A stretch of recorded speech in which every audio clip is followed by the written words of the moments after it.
आज हम एक ऐसी किताब की समरी आपके लिए लेकर आए हैं जो न सिर्फ पैसे के प्रबंधन मनी मैनेजमेंट को समझने में मदद करती है, बल्कि यह भी सिखाती है कि आर्थिक संतुलन, इकोनॉमिक बैलेंस और वित्तीय स्वतंत्रता, फाइनेंशियल फ्रीडम कैसे हासिल की जाए। दोस्तों, हम बात कर रहे हैं फाइनेंस एट द थ्रेशोल्ड किताब की, जिसे लिखा है क्रिस्टोफर हाउटन बड ने।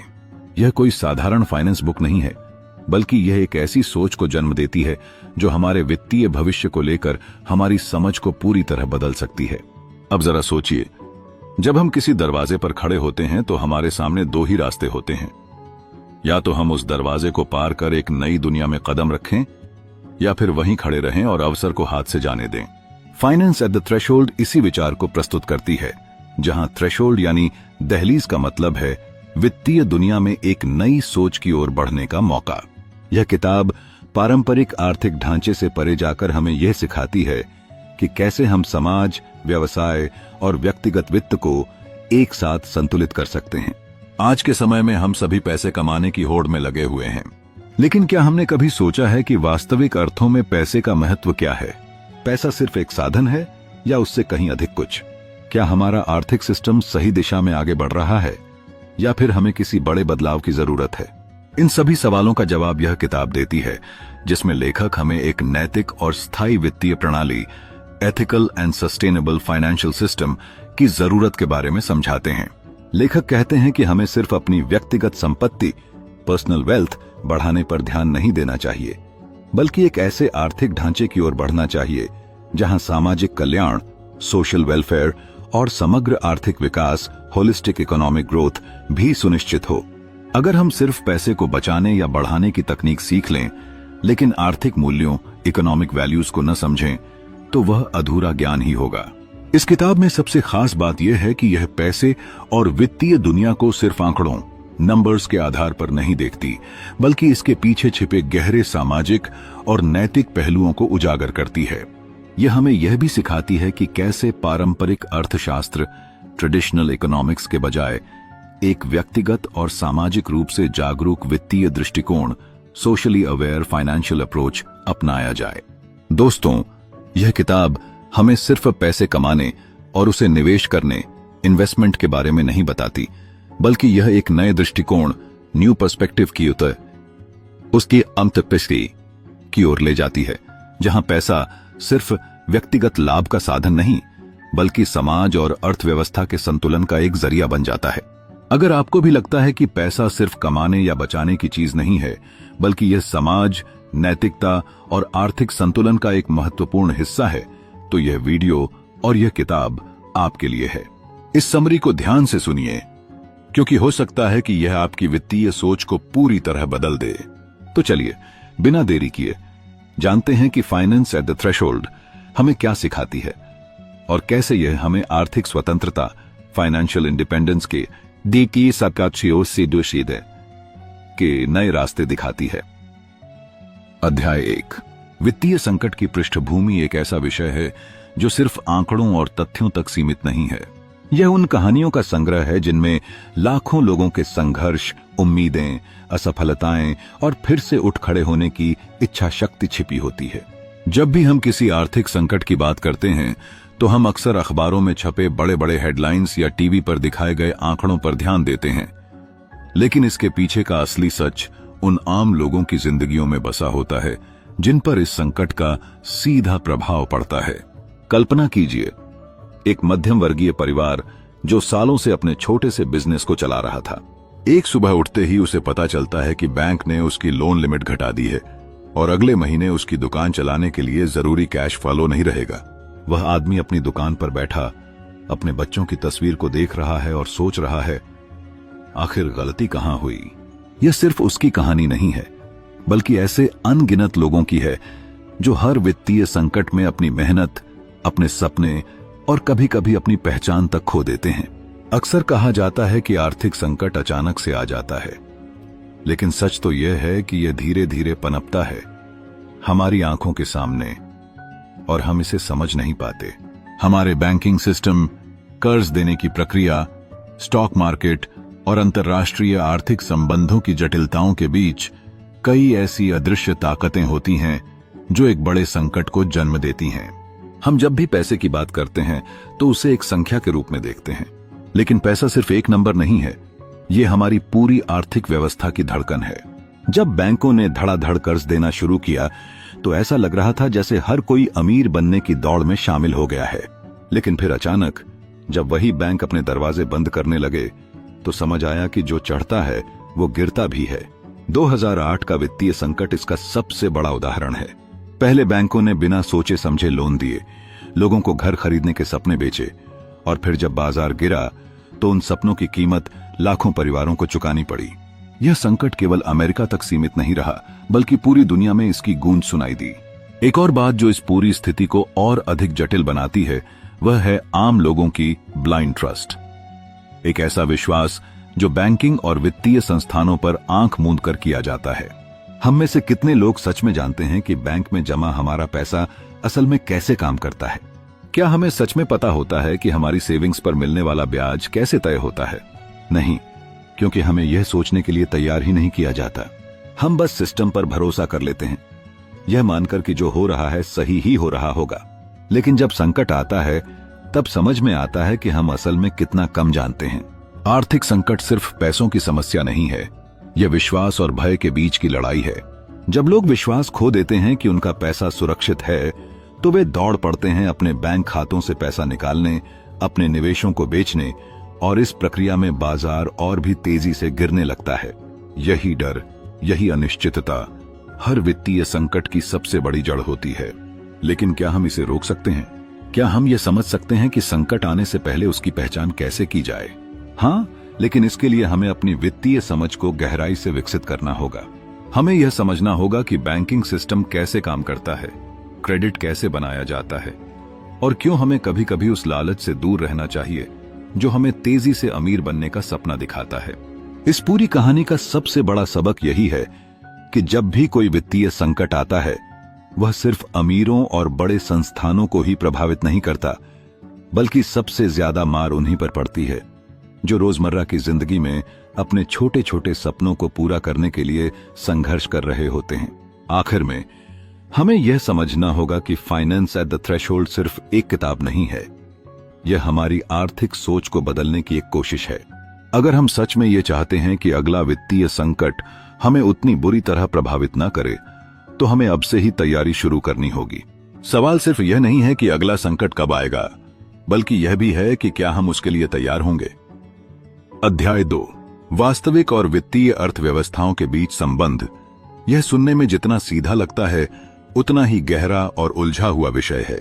जब भी हम अर्थव्यवस्था का नाम सुनते हैं, हमारे दिमाग में शेयर बाजार के ग्राफ, बैंकों की ऊंची इमारतें और डॉलर या रुपये की चमचमाती तस्वीरें आ जाती हैं। लेकिन क्या यही असली अर्थव्यवस्था है? क्या सिर्फ पैसे के लेन देन, शेयरों की खरीद फरोख्त और मुनाफे का खेल ही हमारी पूरी आर्थिक दुनिया को परिभाषित करता है? शायद नहीं। सोचिए, एक छोटा सा गांव है जहां लोग मिलकर खेती करते हैं, दूध निकालते हैं, बर्तन बनाते हैं और अपनी जरूरतें पूरी करते हैं। यह उनकी वास्तविक अर्थव्यवस्था है, जहां असली चीजें बनाई जाती हैं, उपयोग की जाती हैं और लोगों का जीवन चलता है। अब इसी गांव में एक व्यापारी आता है जो कहता है कि अगर लोग अपने खेतों और सामान को बेचने के बजाय उनसे उधारी लेकर भविष्य में ज्यादा पैसा कमाने पर ध्यान दें तो उनकी जिंदगी बदल सकती है। धीरे धीरे गांव में उधारी बढ़ती जाती है, पैसे का लेन देन बढ़ता जाता है और लोग इस नई वित्तीय व्यवस्था में उलझने लगते हैं। यहां से एक नई दुनिया की शुरुआत होती है, वित्तीय अर्थव्यवस्था, जो असल चीजों से नहीं बल्कि उनके मूल्य के अनुमान और भविष्य की संभावनाओं पर चलती है। क्रिस्टोफर हाउटनबर्ग हमें इस बदलाव को समझने के लिए मजबूर करते हैं।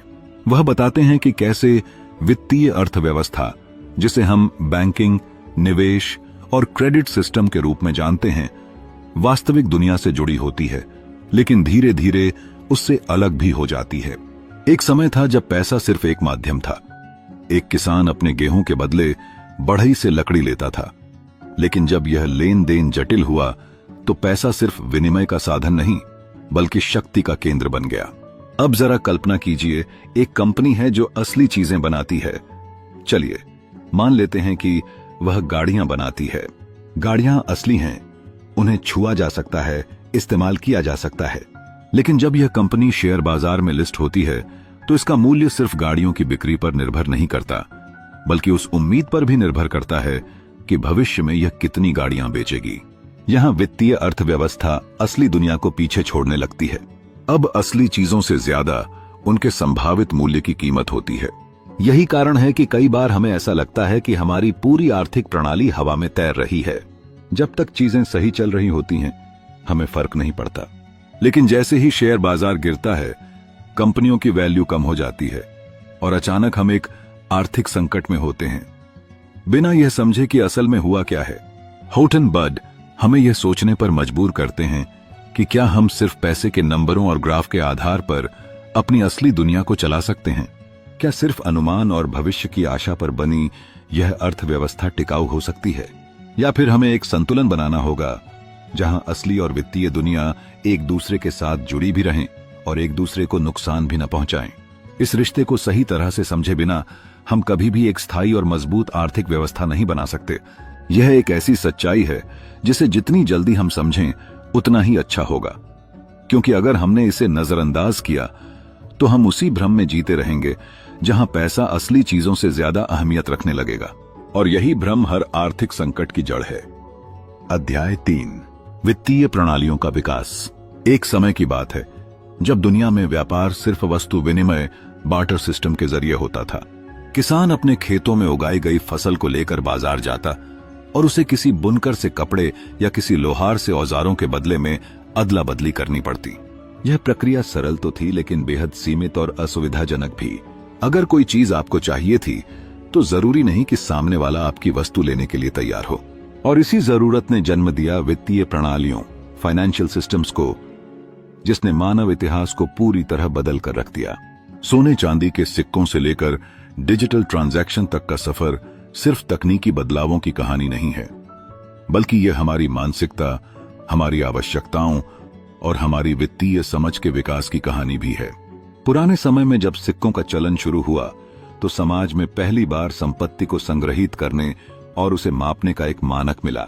राजाओं ने अपने साम्राज्य की ताकत को दर्शाने के लिए सोने और चांदी के सिक्कों को अपनी मुद्रा घोषित किया। यह व्यवस्था काफी प्रभावी साबित हुई, लेकिन समस्या तब आई जब व्यापार का विस्तार हुआ और लेन देन बढ़ने लगे। यहीं से बैंकिंग प्रणाली, बैंकिंग सिस्टम की शुरुआत हुई। व्यापारी अपना सोना सिक्का सुरक्षित रखने के लिए सुनारों के पास जमा करने लगे और बदले में एक लिखित पर्ची मिलती थी जो यह प्रमाणित करती थी कि उनके पास अमुक मात्रा में संपत्ति मौजूद है। धीरे धीरे यह पर्चियां खुद लेन देन का माध्यम बनने लगीं और आधुनिक बैंक नोटों, बैंक नोट्स की नींव रखी गई। यह दुनिया के लिए पहला संकेत था कि पैसा सिर्फ धातु का टुकड़ा नहीं, बल्कि विश्वास का एक साधन है। जैसे जैसे दुनिया आगे बढ़ी, वित्तीय प्रणालियां भी विकसित होती गईं। औद्योगिक क्रांति, इंडस्ट्रियल रेवोल्यूशन ने इसमें और तेजी ला दी। फैक्ट्रियों को चलाने के लिए बड़े पैमाने पर पूंजी की जरूरत पड़ी और इसी जरूरत ने निवेश, इन्वेस्टमेंट और अर्न क्रेडिट की अवधारणा को जन्म दिया। बैंक अब सिर्फ पैसे रखने का स्थान नहीं रह गए, बल्कि उन्होंने उद्यमियों और व्यापारियों को पैसे उधार देकर नए व्यापार खड़े करने में मदद करनी शुरू कर दी। इसी के साथ शेयर बाजार, स्टॉक मार्केट की भी शुरुआत हुई, जहां कंपनियों ने जनता को अपने व्यापार में हिस्सेदारी देने के लिए शेयर जारी किए। लेकिन क्या यह सब इतना आसान था?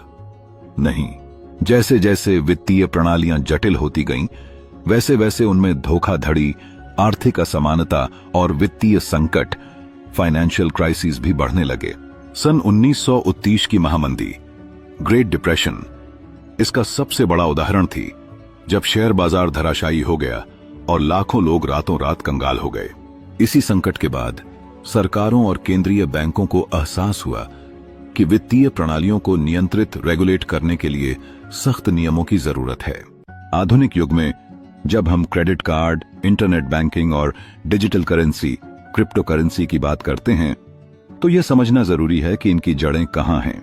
डिजिटल बैंकिंग और ऑनलाइन पेमेंट सिस्टम हमें जितना सहज लगता है, इसके पीछे वर्षों की मेहनत, असंख्य नीतियां और लोगों के विश्वास का योगदान रहा है। बिटकॉइन और ब्लॉकचेन जैसी तकनीकों ने यह साबित कर दिया कि वित्तीय प्रणालियां अब सिर्फ सरकारों के नियंत्रण में नहीं हैं, बल्कि तकनीक और नवाचार के जरिए आम लोग भी इसमें बदलाव ला सकते हैं। लेकिन सवाल यह है कि इस पूरी यात्रा में सबसे महत्वपूर्ण क्या रहा? विश्वास, ट्रस्ट। किसी भी वित्तीय प्रणाली की रीढ़ उसकी विश्वसनीयता होती है। जब लोग अपने पैसे को किसी बैंक में जमा करते हैं, किसी शेयर बाजार में निवेश करते हैं या फिर डिजिटल वॉलेट में पैसे रखते हैं, तो वे सिर्फ एक नंबर या कागज के टुकड़े पर भरोसा नहीं कर रहे होते, बल्कि उस पूरे सिस्टम पर भरोसा कर रहे होते हैं जिसने इसे संभव बनाया है। अगर यह विश्वास टूट जाए तो पूरी वित्तीय प्रणाली बिखर सकती है। आज जब हम नए वित्तीय युग की ओर बढ़ रहे हैं, जहां AI driven trading, decentralised finance, DeFi और कैशलेस इकोनॉमी की चर्चा हो रही है, हमें यह याद रखना होगा कि इस विकास की नींव वर्षों पहले रखी गई थी। वित्तीय प्रणालियों का यह विकास सिर्फ तकनीक का सफर नहीं है, बल्कि यह समाज, विश्वास और मानवीय सोच के बदलाव की कहानी है। तो जब भी आप अपने बैंक खाते में बैलेंस देखते हैं, किसी ऐप से पैसे ट्रांसफर करते हैं या फिर किसी स्टॉक में निवेश करते हैं, तो यह मत भूलिए कि यह सब एक लंबी यात्रा का परिणाम है। यह सिर्फ संख्याएं नहीं, बल्कि सैकड़ों वर्षों की मेहनत, सीख और बदलाव का नतीजा है। अध्याय 4, बैंकिंग और क्रेडिट का इतिहास। कल्पना कीजिए कि आप एक छोटे व्यापारी हैं जो अपने सपनों को हकीकत में बदलना चाहता है। आपके पास एक बेहतरीन आइडिया है, मेहनत करने की इच्छा शक्ति है, लेकिन एक चीज की कमी है, पैसा। बिना पूंजी के व्यापार शुरू करना आसान नहीं है और यहीं पर बैंकिंग और क्रेडिट सिस्टम की भूमिका शुरू होती है। लेकिन क्या आपने कभी सोचा है कि बैंक और क्रेडिट सिस्टम की शुरुआत कैसे हुई? यह जो आज हमें इतना सामान्य लगता है, कभी किसी क्रांतिकारी बदलाव की वजह से अस्तित्व में आया होगा। प्राचीन समय में व्यापार सोने और चांदी के सिक्कों से होता था। उस दौर में न तो बैंक थे और न ही डिजिटल ट्रांजैक्शन। व्यापारियों को अपने पैसे को सुरक्षित रखने की चिंता होती थी, क्योंकि चोरों और लुटेरों का डर हमेशा बना रहता था। तभी कुछ व्यापारियों ने एक नई व्यवस्था बनाई, गोल्डस्मिथ बैंकिंग सिस्टम। सोने चांदी के व्यापारी दूसरे लोगों के धन को सुरक्षित रखते थे और उसके बदले में एक रसीद देते थे। धीरे धीरे लोगों को एहसास हुआ कि वे इस रसीद को खुद पैसे की तरह इस्तेमाल कर सकते हैं, और इस तरह बैंक नोट्स यानी कागज के पैसे का जन्म हुआ। जैसे जैसे समय बीता, बैंकों ने क्रेडिट देने की व्यवस्था शुरू की। लेकिन क्रेडिट का मतलब सिर्फ उधार देना नहीं था, यह एक नए आर्थिक युग की शुरुआत थी। जब कोई किसान अपनी फसल के लिए बीज खरीदने के लिए क्रेडिट लेता, तो वह केवल एक ऋण नहीं ले रहा था, बल्कि अपने भविष्य में निवेश कर रहा था। जब कोई व्यापारी बैंक से लोन लेकर अपना कारोबार बढ़ाता था, तो वह सिर्फ पैसे नहीं ले रहा था, बल्कि एक नए अवसर को जन्म दे रहा था। लेकिन बैंकिंग सिस्टम हमेशा सरल नहीं रहा।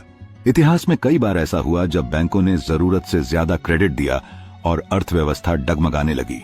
सन 1929 की महामंदी, ग्रेट डिप्रेशन हो या फिर सन 2008 का वैश्विक वित्तीय संकट, हर बार यह साबित हुआ कि बिना जिम्मेदारी के दिया गया क्रेडिट पूरे सिस्टम को गिरा सकता है। अब सोचिए, अगर क्रेडिट का सही इस्तेमाल किया जाए तो यह किसी को गरीबी से अमीरी तक पहुंचा सकता है, लेकिन अगर इसे लापरवाही से दिया जाए तो यह पूरी अर्थव्यवस्था को तहस नहस कर सकता है।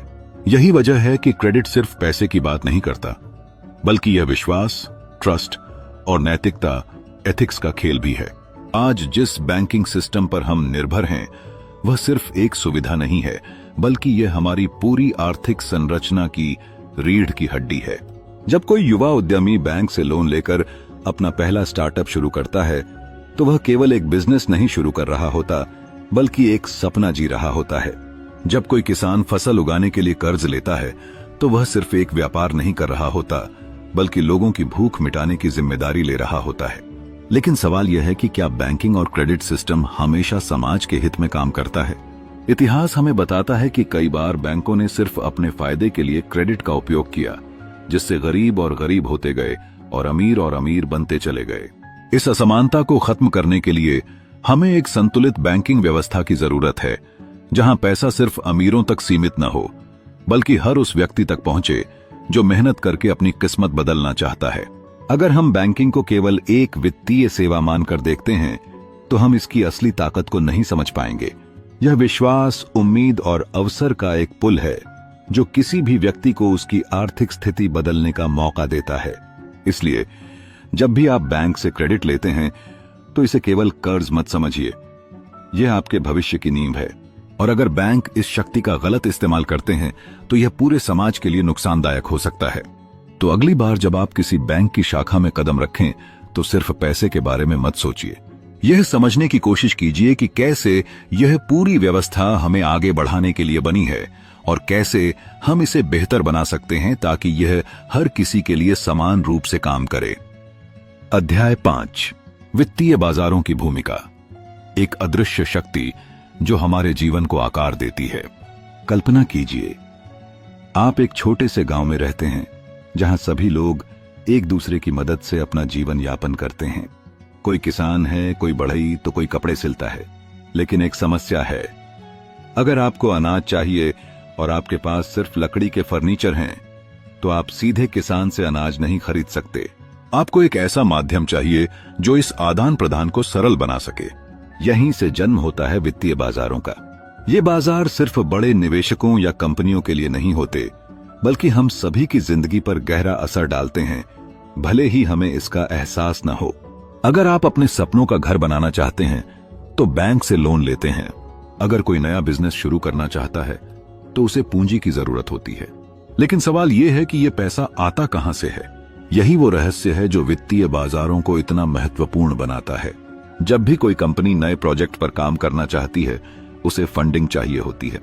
पहले के जमाने में राजा महाराजाओं से अनुदान, ग्रांट्स लिया जाता था। लेकिन आज कंपनियां शेयर बाजार, स्टॉक मार्केट और बॉन्ड मार्केट जैसी जगहों से पैसा जुटाती हैं। जब हम किसी कंपनी के शेयर खरीदते हैं तो हम सिर्फ कागज का एक टुकड़ा नहीं खरीद रहे होते, बल्कि उस कंपनी के भविष्य में अपना विश्वास जता रहे होते हैं। ये बाजार निवेशकों और व्यवसायों के बीच एक पुल की तरह काम करते हैं, जहां हर किसी को आगे बढ़ने का मौका मिलता है। लेकिन कहानी यहीं खत्म नहीं होती। वित्तीय बाजार एक दोधारी तलवार की तरह हैं। अगर सही तरीके से इस्तेमाल किया जाए तो ये असाधारण विकास और समृद्धि ला सकते हैं। लेकिन अगर लालच और धोखाधड़ी हावी हो जाए तो सन 2008 की वैश्विक आर्थिक मंदी जैसी घटनाएं दोहराई जा सकती हैं। उस समय लाखों लोगों की नौकरियां चली गईं, घर बिक गए और पूरी दुनिया एक अंधकारमय दौर से गुजरने लगी। कारण वित्तीय बाजारों में अनियंत्रित जोखिम और अति आत्मविश्वास। अगर आप सोच रहे हैं कि मुझे शेयर बाजार से क्या लेना देना, तो एक बार फिर सोचिए। जब आप अपने पैसे को बैंक में जमा करते हैं तो बैंक उसी पैसे को लोन के रूप में व्यवसायों को देता है। जब आप किसी म्यूचुअल फंड में निवेश करते हैं तो आप अनजाने में ही वित्तीय बाजारों का हिस्सा बन जाते हैं। यहां तक कि अगर आप एक नया मोबाइल खरीदने जा रहे हैं तो संभव है कि वह कंपनी शेयर बाजार से मिले निवेश की बदौलत ही अपने नए मॉडल को लॉन्च कर पाई हो। इस पूरी व्यवस्था में सबसे बड़ा सवाल यही है, क्या वित्तीय बाजार वास्तव में हमारे हित में काम कर रहे हैं या फिर कुछ बड़े खिलाड़ी ही इसका फायदा उठा रहे हैं? यह बहस दशकों से चल रही है और शायद आगे भी चलती रहेगी। कुछ लोग मानते हैं कि अगर सही नियम कानून लागू किए जाएं तो ये बाजार दुनिया को एक बेहतर जगह बना सकते हैं। लेकिन अगर लालच और निजी स्वार्थ हावी हो जाए तो यही बाजार एक बड़े संकट का कारण भी बन सकते हैं। असल में वित्तीय बाजार एक जीवंत ऑर्गेनिज्म की तरह हैं, जो लगातार बदल रहे हैं, सीख रहे हैं और नए अवसर पैदा कर रहे हैं। हमारे लिए सबसे महत्वपूर्ण बात यह है कि हम समझदारी से निवेश करें, वित्तीय शिक्षा को अपनाएं और अपने फैसले बिना सोचे समझे भीड़ के पीछे चलकर न लें। तो अगली बार जब आप शेयर बाजार की खबरें सुनें, बैंक में पैसे जमा करें या किसी कंपनी का नाम किसी आर्थिक पत्रिका में देखें, तो यह याद रखें कि ये वित्तीय बाजार ही हैं जो हमारे भविष्य को आकार दे रहे हैं। सवाल सिर्फ इतना है, क्या हम इस व्यवस्था को समझने और इसका सही इस्तेमाल करने के लिए तैयार हैं? अध्याय 6, वित्तीय नवाचार और जोखिम। कल्पना कीजिए कि आप एक नाव में बैठे हैं जो एक विशाल समुद्र में धीरे धीरे आगे बढ़ रही है। यह समुद्र वित्तीय दुनिया का है, जहां हर लहर एक नए अवसर या खतरे का संकेत देती है। आप इस नाव के कप्तान हैं और आपके पास एक सुनहरा मौका है अपने वित्तीय भविष्य को नई ऊंचाइयों तक ले जाने का। लेकिन तभी एक तेज हवा चलती है, लहरें उफान मारने लगती हैं और आपको समझ नहीं आता कि आगे क्या होगा। यह स्थिति बिल्कुल वैसी ही है जैसी वित्तीय नवाचार और जोखिम की दुनिया में देखने को मिलती है। जब भी कोई नया फाइनेंशियल इनोवेशन आता है तो वह दो चीजें लेकर आता है, अवसर और जोखिम। इंसान हमेशा से कुछ नया खोजने और बनाने की कोशिश करता आया है, और यही जिज्ञासा हमें नई नई तकनीकों और प्रणालियों तक लेकर जाती है। लेकिन क्या हर नवाचार सही साबित होता है? क्या यह हमारे लिए फायदेमंद होता है, या कहीं यह एक नए संकट को जन्म देने वाला होता है? अतीत में हमने देखा है कि credit card, digital banking, stock market innovation और क्रिप्टो करेंसी जैसी चीजों ने हमारी वित्तीय दुनिया को पूरी तरह बदल दिया। ये इनोवेशन हमें आर्थिक रूप से सशक्त बनाते हैं, लेकिन साथ ही इनके पीछे छुपा जोखिम भी उतना ही बड़ा होता है। जब पहली बार डेरिवेटिव्स का इस्तेमाल हुआ तो यह वित्तीय बाजार को स्थिरता देने के लिए किया गया था। लेकिन सन 2008 की ग्लोबल फाइनेंशियल क्राइसिस ने दिखाया कि अगर इनोवेशन का गलत इस्तेमाल हो तो यह पूरी दुनिया की अर्थव्यवस्था को हिला सकता है।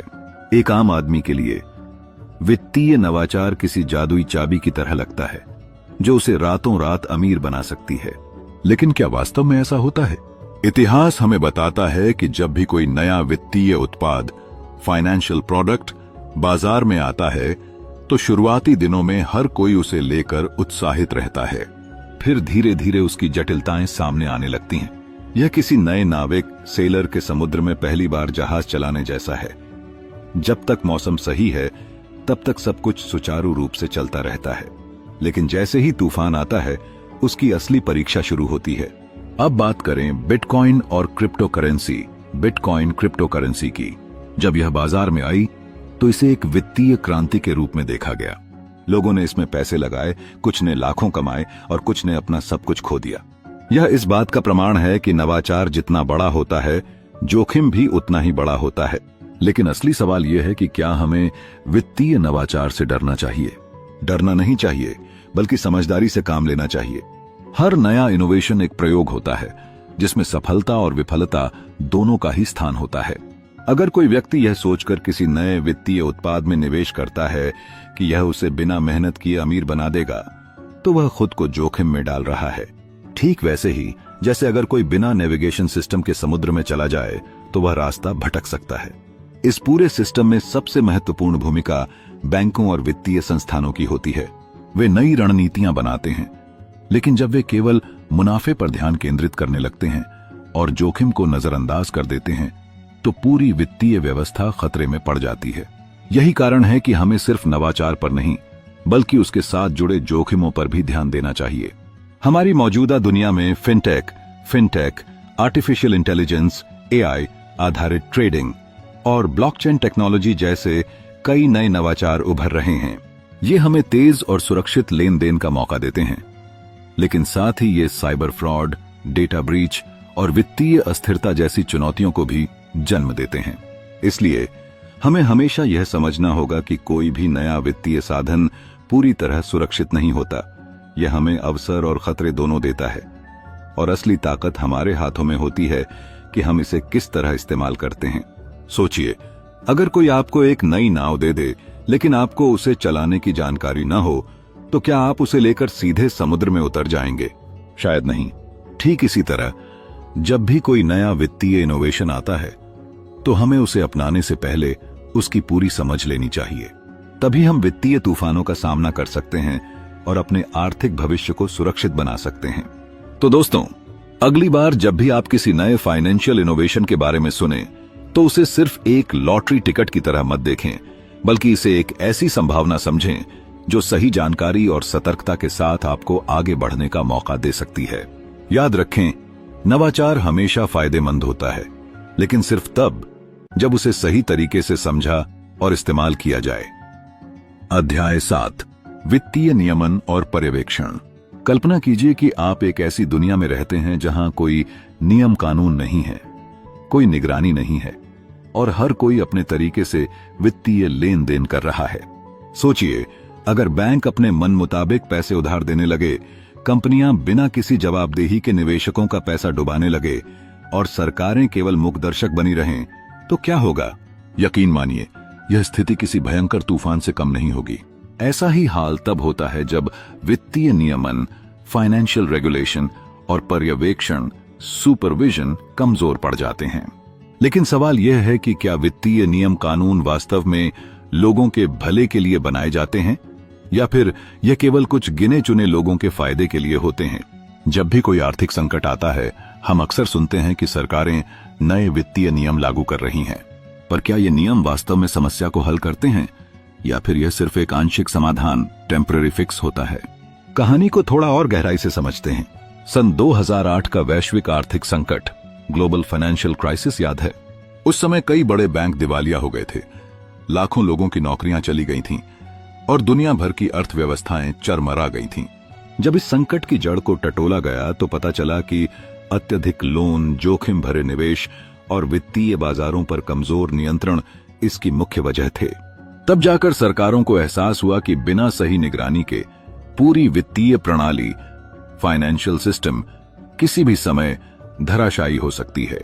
अगर हम ध्यान दें तो वित्तीय नियमन और पर्यवेक्षण का असली उद्देश्य संतुलन बनाए रखना है। यह ठीक वैसा ही है जैसे एक ट्रैफिक पुलिस वाला सड़क पर खड़ा रहता है ताकि गाड़ियां सही दिशा में चलें, कोई दुर्घटना न हो और यातायात सुचारू बना रहे। लेकिन सोचिए, अगर वही पुलिस वाला केवल बड़ी गाड़ियों को ही रोकता है और छोटी गाड़ियों को जाने देता है, तो क्या यह न्याय संगत होगा? यही विडंबना वित्तीय दुनिया में भी देखने को मिलती है। कई बार नियामक संस्थाएं, रेगुलेटरी बॉडीज केवल बड़ी कंपनियों और बैंकों के हितों की रक्षा करने में व्यस्त रहती हैं, जबकि आम नागरिक या छोटे निवेशक उनकी नीति से प्रभावित होते हैं। अब सवाल यह उठता है कि क्या वित्तीय नियमों को इतना कठोर बना देना चाहिए कि व्यवसायों के लिए आगे बढ़ना ही मुश्किल हो जाए? अगर हर छोटे लेन देन पर अत्यधिक नियंत्रण लगाया जाए तो नवाचार, इनोवेशन और आर्थिक विकास, इकोनॉमिक ग्रोथ रुक सकता है। लेकिन अगर नियमन को पूरी तरह से हटा दिया जाए तो फिर वही हाल होगा जो किसी जंगल में होता है, जहां केवल ताकतवर जीव ही जीवित रहते हैं। लेखक क्रिस्टोफर हॉटनबर्ड इस बात पर जोर देते हैं कि हमें वित्तीय नियमों का एक ऐसा संतुलित मॉडल चाहिए जो न केवल बाजार की स्थिरता बनाए रखे, बल्कि नैतिकता और पारदर्शिता, एथिक्स, ट्रांसपेरेंसी को भी प्राथमिकता दे। बाजारों को अनियंत्रित छोड़ना उतना ही खतरनाक है जितना कि बिना ब्रेक की गाड़ी को दौड़ाना। लेकिन दूसरी ओर, यदि अत्यधिक सख्त नियम लगा दिए जाएं, तो वित्तीय स्वतंत्रता बाधित हो सकती है, जिससे आर्थिक गतिविधियों की गति धीमी पड़ सकती है। तो आखिर समाधान क्या है? समाधान यह है कि नियम कानून इस तरह बनाए जाएं कि वे केवल बड़े खिलाड़ियों को ही नहीं, बल्कि आम आदमी को भी ध्यान में रखें। सरकारों और वित्तीय संस्थाओं को यह समझना होगा कि विश्वास, ट्रस्ट ही किसी भी अर्थव्यवस्था की सबसे बड़ी संपत्ति होती है। यदि लोग अपने बैंकों, निवेश योजनाओं और सरकार की नीतियों पर भरोसा नहीं करेंगे, तो कोई भी नियम कितने भी मजबूत क्यों न हो, वे कारगर नहीं होंगे। आज हम जिस वित्तीय दुनिया में जी रहे हैं, उसमें नियमन और पर्यवेक्षण की भूमिका उतनी ही महत्वपूर्ण है जितनी किसी पुल की मजबूत नींव। अगर नींव कमजोर होगी तो पुल कभी भी गिर सकता है। इसलिए जरूरी यह है कि नियम कानून कठोर हों, लेकिन लचीलेपन, फ्लेक्सिबिलिटी के साथ, ताकि वे सभी के लिए लाभदायक साबित हो सकें। वित्तीय नियमन को सिर्फ कागजी दस्तावेज न मानकर उसे एक सुरक्षा कवच, प्रोटेक्टिव शील्ड के रूप में देखा जाना चाहिए, जो न केवल आम नागरिकों को वित्तीय संकट से बचाए, बल्कि एक स्थायी और मजबूत अर्थव्यवस्था का निर्माण भी करे। तो दोस्तों, अगली बार जब आप किसी वित्तीय संकट या बैंकिंग घोटाले, बैंकिंग स्कैम के बारे में सुने, तो यह जरूर सोचिएगा कि क्या यह किसी नियम की कमी के कारण हुआ, या फिर नियम होने के बावजूद उसकी सही निगरानी नहीं की गई। अध्याय 8, वैश्विक वित्तीय संकट, कारण और प्रभाव। कल्पना कीजिए, आप एक बड़े शहर के किसी ऊंचे पुल पर खड़े हैं। नीचे गहरी नदी बह रही है, जिसका पानी शांत तो है, लेकिन बहाव बेहद तेज है। आप देख सकते हैं कि लोग इस पुल से गुजरते हुए अपने अपने गंतव्य की ओर बढ़ रहे हैं, लेकिन कुछ लोग हैं जो असमंजस में खड़े हैं, डर से जकड़े हुए। उन्हें यकीन नहीं हो रहा कि यह पुल उन्हें सुरक्षित पार करा पाएगा या नहीं। अचानक पुल में हल्की दरारें पड़ने लगती हैं और लोग घबराकर भागने लगते हैं। कुछ गिरते हैं, कुछ संभलते हैं और कुछ पूरी तरह डूब जाते हैं। यह दृश्य सिर्फ एक पुल का नहीं है, बल्कि पूरी वैश्विक वित्तीय प्रणाली, ग्लोबल फाइनेंशियल सिस्टम का है, जो संकट के समय कुछ इसी तरह चरमराने लगती है। सन 2008 का वैश्विक वित्तीय संकट कोई अचानक आई आपदा नहीं थी।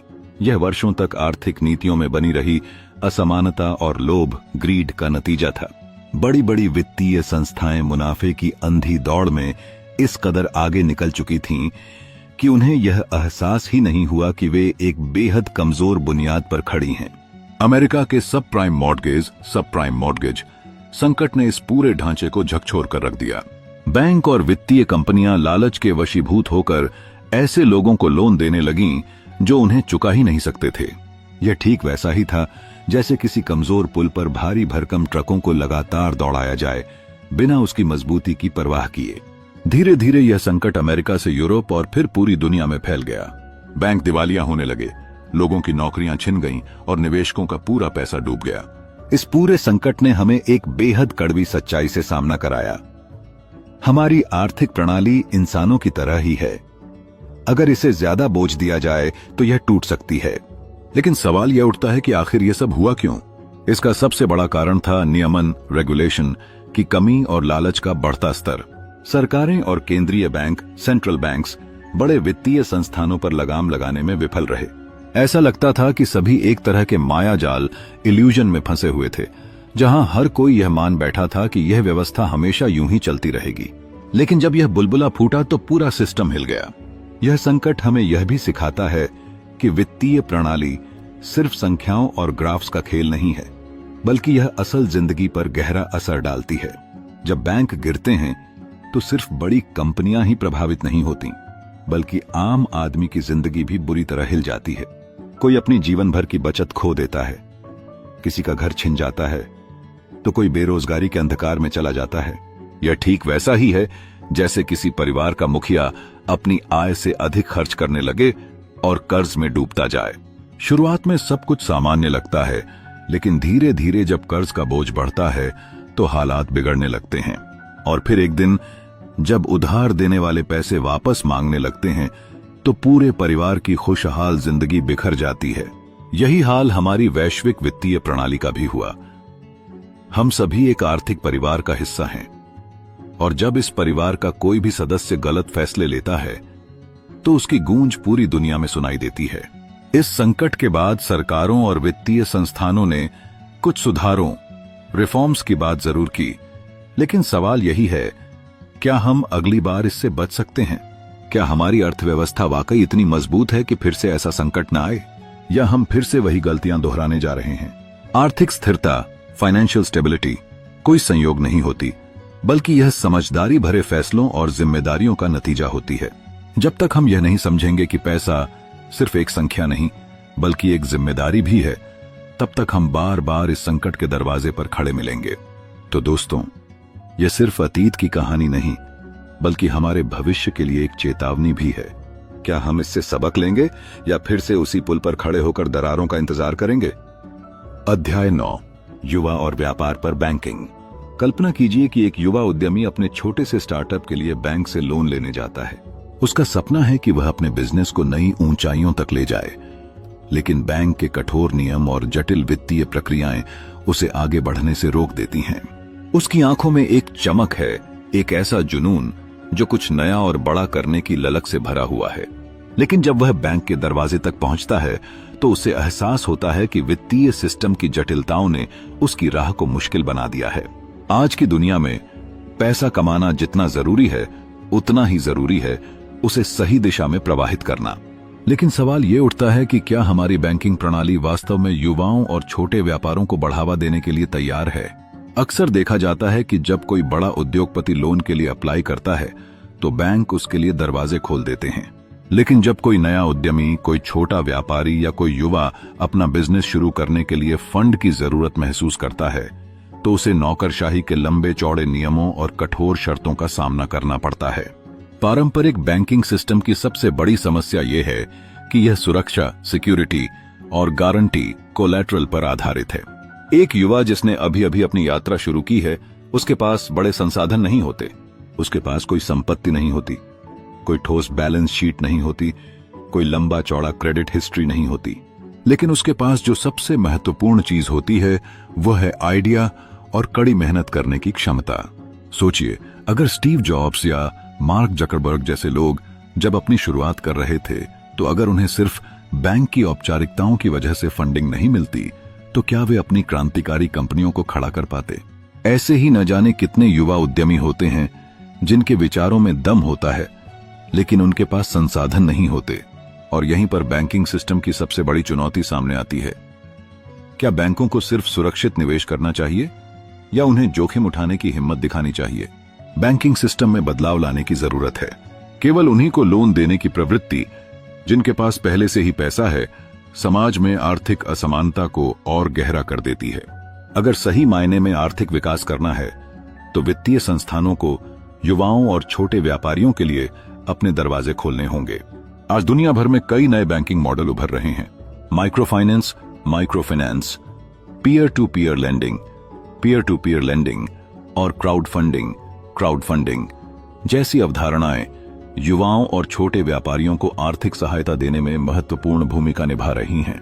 इनमें पारंपरिक बैंकों की तरह भारी गारंटी की मांग नहीं की जाती, बल्कि व्यक्तिगत क्षमता, इनोवेटिव आइडियाज और बिजनेस मॉडल को प्राथमिकता दी जाती है। एक छोटे से गांव में रहने वाले रामू को लीजिए। उसके पास एक शानदार बिजनेस आइडिया है। वह जैविक खेती, ऑर्गेनिक फार्मिंग के प्रोडक्ट्स को ऑनलाइन बेचना चाहता है, लेकिन जब वह बैंक जाता है तो उसे बड़े बड़े दस्तावेजों की मांग की जाती है जो उसके पास हैं ही नहीं। लेकिन फिर वह एक माइक्रो फाइनेंस संस्थान से संपर्क करता है जहां उसके आइडिया को देखा जाता है, उसकी मेहनत को समझा जाता है और उसे लोन मिल जाता है। कुछ ही सालों में वह एक सफल बिजनेस खड़ा कर लेता है और उसकी सफलता साबित करती है कि बैंकिंग सिस्टम को बदलाव की जरूरत है। बैंकिंग का असली उद्देश्य सिर्फ बड़ी कंपनियों को सपोर्ट करना नहीं होना चाहिए। अगर किसी भी देश को वास्तव में आर्थिक रूप से मजबूत बनना है तो उसे अपनी युवा पीढ़ी को आर्थिक रूप से सशक्त बनाना होगा। उन्हें सिर्फ नौकरियों के लिए तैयार नहीं करना चाहिए, बल्कि उन्हें खुद के बिजनेस खड़े करने के लिए भी प्रेरित करना चाहिए। आज के समय में अगर बैंक युवा उद्यमियों को सहयोग नहीं करेंगे तो वे या तो अपने सपनों को मार देंगे या फिर ऐसे वैकल्पिक रास्ते तलाशेंगे जो पारंपरिक वित्तीय सिस्टम को पूरी तरह से दरकिनार कर देंगे। यही कारण है कि नई पीढ़ी अब डिजिटल बैंकिंग, क्रिप्टोकरेंसी और डिसेंट्रलाइज्ड फाइनेंस DeFi की ओर तेजी से बढ़ रही है। यह परिवर्तन दर्शाता है कि यदि बैंक अपने रुख को नहीं बदलेंगे तो युवा खुद अपने लिए नए वित्तीय मॉडल खड़े कर लेंगे। इसलिए अब समय आ गया है कि बैंकिंग सिस्टम को अपनी सोच बदलनी होगी, नीतियों को लचीला बनाना होगा और युवाओं के सपनों को आगे बढ़ाने में एक सक्रिय भूमिका निभानी होगी। क्योंकि जब एक युवा सफल होता है तो सिर्फ उसका जीवन नहीं बदलता, बल्कि पूरा समाज और देश आगे बढ़ता है। अध्याय 10, दहलीज से पुल तक। कल्पना कीजिए कि आप एक पुल के किनारे खड़े हैं। सामने एक नई दुनिया है जहां वित्त केवल लाभ और हानि का खेल नहीं, बल्कि एक ऐसा तंत्र है जो समाज, मानवीय मूल्यों और नैतिकता को साथ लेकर चलता है। लेकिन दिक्कत यह है कि यह पुल अधूरा है। हमारे पास उस पार जाने के लिए साधन नहीं है। यही समस्या आज की वैश्विक वित्तीय प्रणाली में भी है। वित्तीय दुनिया एक ऐसी दहलीज पर खड़ी है जहां से दो संभावनाएं बनती हैं। या तो हम पुराने ढर्रे पर चलते रहें जहां पैसा महज एक संख्या बनकर रह जाता है, या फिर एक नए सोच के साथ आगे बढ़ें जहां वित्त केवल संपत्ति इकट्ठा करने का साधन नहीं, बल्कि समाज के उत्थान का जरिया बने। क्रिस्टोफर हाउटन बड हमें यह समझाते हैं कि वित्त केवल कुछ लोगों के लिए नहीं, बल्कि पूरे समाज की बेहतरी के लिए होना चाहिए।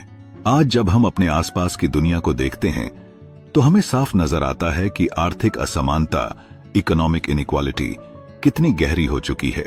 अमीर और अमीर बन रहे हैं, गरीब और गरीब। लेकिन क्या यही वित्त का असली मकसद था?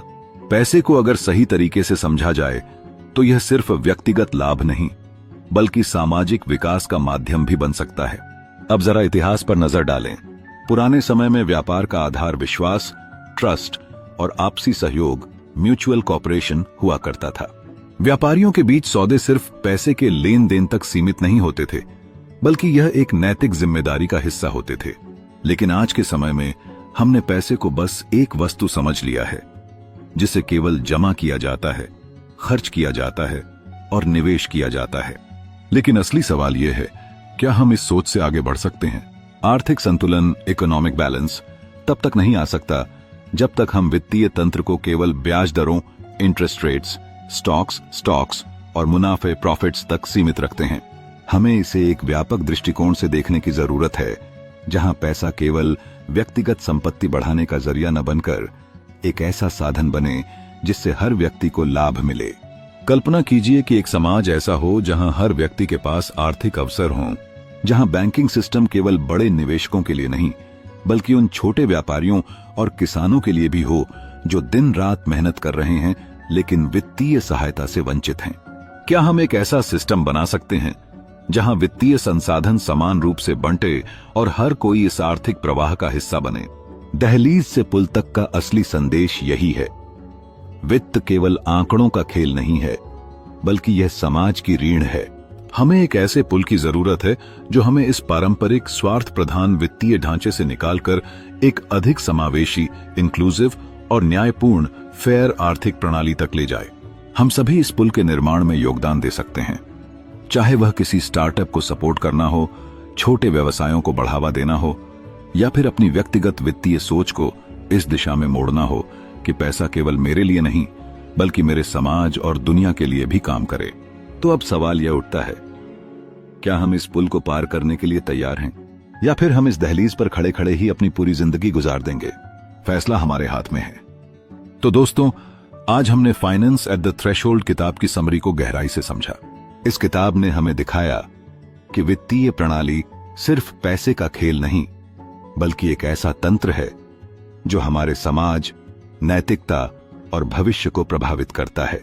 यह हमें बताती है कि हमें केवल मुनाफे, प्रॉफिट पर ध्यान देने की बजाय एक न्यायपूर्ण और संतुलित आर्थिक व्यवस्था की ओर बढ़ना चाहिए।